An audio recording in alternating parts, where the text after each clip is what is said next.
మేము అనేక మార్లు కూడా చెప్పినాము, ఇంతకుముందు కూడా నేను ప్రెస్ మీట్లలో మాట్లాడుతూనే ఉన్నాము. కాంగ్రెస్ పార్టీ మొదటి నుంచి కూడా చెప్తా ఉన్నది, భారతీయ జనతా పార్టీకి మహిళా బిల్లు పట్ల చిత్తశుద్ధి లేదు.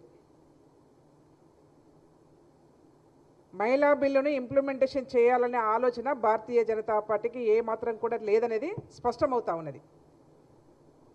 ఎందుకనంటే వాళ్ళ ఆలోచన ఒక రకంగా ఉంది, వాళ్ళు మాట్లాడే విధానం ఒక రకంగా ఉన్నది. నిన్న మొన్నటి వరకు మనం చూసినాం, ఎప్పుడు మాట్లాడినా భారతీయ జనతా పార్టీ నాయకులు మహిళా బిల్లును మేము తీసుకొస్తా ఉన్నాం, నారీ శక్తి మేము తీసుకొస్తా ఉన్నామని చెప్పేసి మాట్లాడినారు. కాంగ్రెస్ పార్టీ భారతీయ జనతా పార్టీకి స్పష్టంగా అనేక మార్లు ఒక విషయం చెప్పడం జరిగింది. ఉమెన్ రిజర్వేషన్ బిల్ అనేది ఇవాళ కొత్తగా తీసుకురావాల్సిన అవసరం లేదు. మీకు చిత్తశుద్ధి ఉన్నట్టయితే ఏదైతే గతంలో కాంగ్రెస్ పార్టీ తీసుకొచ్చినటువంటి బిల్ ఏదైతే ఉందో 2096 2010లో తీసుకొచ్చినటువంటి బిల్ ఏదైతే ఉందో రాజ్యసభలో పూర్తిగా ఆమోదం పొందినటువంటి ఉమెన్ రిజర్వేషన్ బిల్లును ఇంప్లిమెంటేషన్ చేయడానికి చర్యలు తీసుకోండి అని చెప్పేసి కాంగ్రెస్ పార్టీ చెప్తా ఉన్నది. కాదు మేము ఈ భారతదేశంలో డీలిమిటేషన్ చేయాలి, డీలిమిటేషన్ చేసిన తర్వాతనే మహిళా బిల్లు తీసుకొస్తామని చెప్పేసి వీళ్ళు మాట్లాడుతూ ఉన్నారు. పోనీ అదన్నా చేసిరంటే నిన్న చూసినట్టయితే పార్లమెంట్లో వాళ్ళు ఎంత దొంగ మాటలు చెప్తున్నారంటే వాళ్ళు తీసుకొచ్చి పెట్టినటువంటి 3 బిల్లులలో స్పష్టంగా మనకు కనిపిస్తుందంటే ఎక్కడ కూడా మహిళా బిల్ లేదు. అక్కడ ఒకటి 131 కాన్స్టిట్యూషన్ అమెండ్మెంట్ బిల్ 2026, రెండవది డీలిమిటేషన్ 2026, మూడవది యూనియన్ టెరిటరీ 2026. మరి ఎక్కడ ఉంది మహిళా బిల్? ఇక్కడ అసలు మహిళా బిల్ అనే ఒక పదం కూడా లేదు కదా. ఎందుకు మాట్లాడుతున్నారు మీరు? వీళ్ళ ఆలోచన అంతా కూడా ఏంటంటే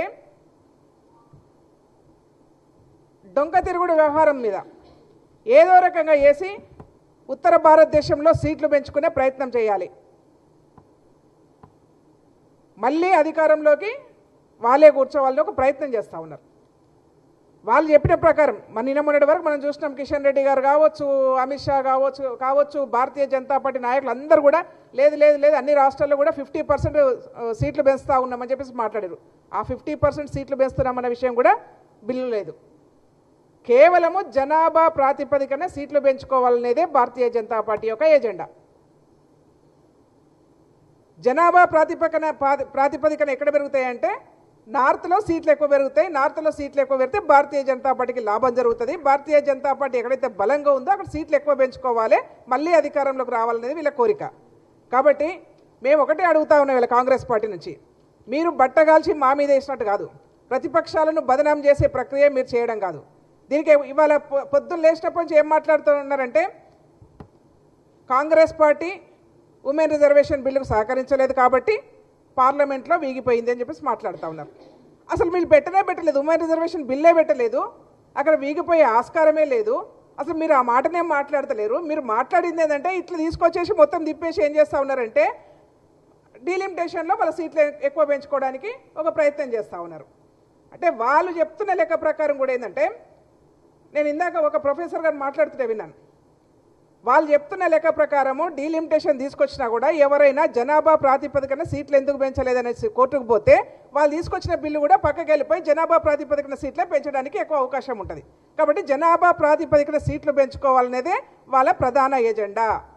కాబట్టి నరేంద్ర మోదీ గారు కావచ్చు, అమిత్ షా గారు కావచ్చు, ఈ రాష్ట్రంలో ఉన్నటువంటి భారతీయ జనతా పార్టీ వాళ్ళు కావచ్చు, మొత్తం భారతదేశంలో ఉన్నటువంటి మహిళా లోకానికి మీరు క్షమాపణ చెప్పాలి. మీరు పొద్దున్న లేస్తే భారత మాతకు జై అని చెప్తారు, భారత మాతను పొగుడుతూ ఉంటారు, భారత మాతను మొక్కుతూ ఉంటారు మీరు. మరి భారత మాతకు వారసులుగా ఉన్నటువంటి మహిళల్ని ఎందుకు అవమానపరుస్తూ ఉన్నారు పార్లమెంట్ సాక్షి అని చెప్పేసి మేము అడుగుతా ఉన్నాం.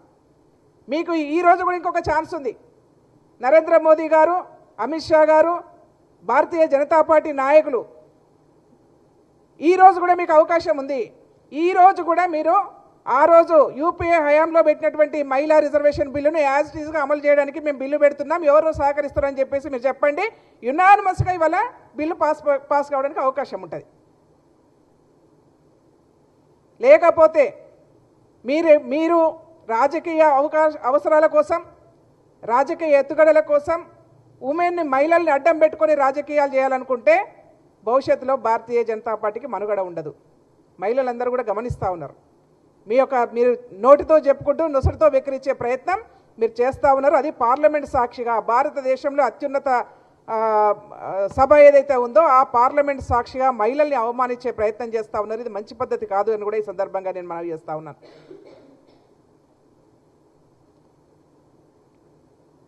దీనికి వీళ్ళు ఇంకొకటి ఏం చెప్పారంటే,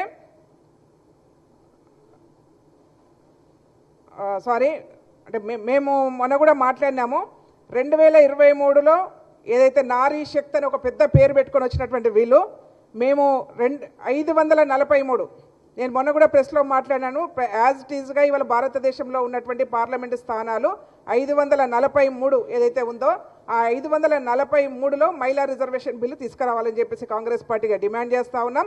వీళ్ళకి ఏంటంటే 543లో మహిళా రిజర్వేషన్ బిల్లు తీసుకొచ్చినట్టయితే వాళ్ళకు ఉన్నటువంటి స్థానాలు మహిళలకు వెళ్ళిపోతాయి కాబట్టి అక్కడ తీసుకురావడానికి సిద్ధంగా లేరు. అంటే అక్కడ కూడా మహిళల పట్ల చిన్న చూపే కనబడతా ఉంది. యాజ్ ఇట్ ఈజ్గా ఉన్నటువంటి పార్లమెంటు స్థానాలలో మహిళలకు రిజర్వేషన్ కేటాయిస్తే వాళ్ళ స్థానాలు పోతాయి కాబట్టి దాన్ని చేయడానికి వాళ్ళు సిద్ధంగా లేరు. కేవలం డీలిమిటేషన్ జరగాలి, జనాభా ప్రాతిపదికన సీట్లు రావాలి, ఆ సీట్లలో మహిళలకు ఇవ్వాలనేది ఒక కోణం పెట్టుకొని వాళ్ళు మాట్లాడుతూ ఉన్నారు. ఏ రకంగా చూసినా మీరు మహిళల్ని కించపరిచే ప్రయత్నమే చేస్తూ ఉన్నారు.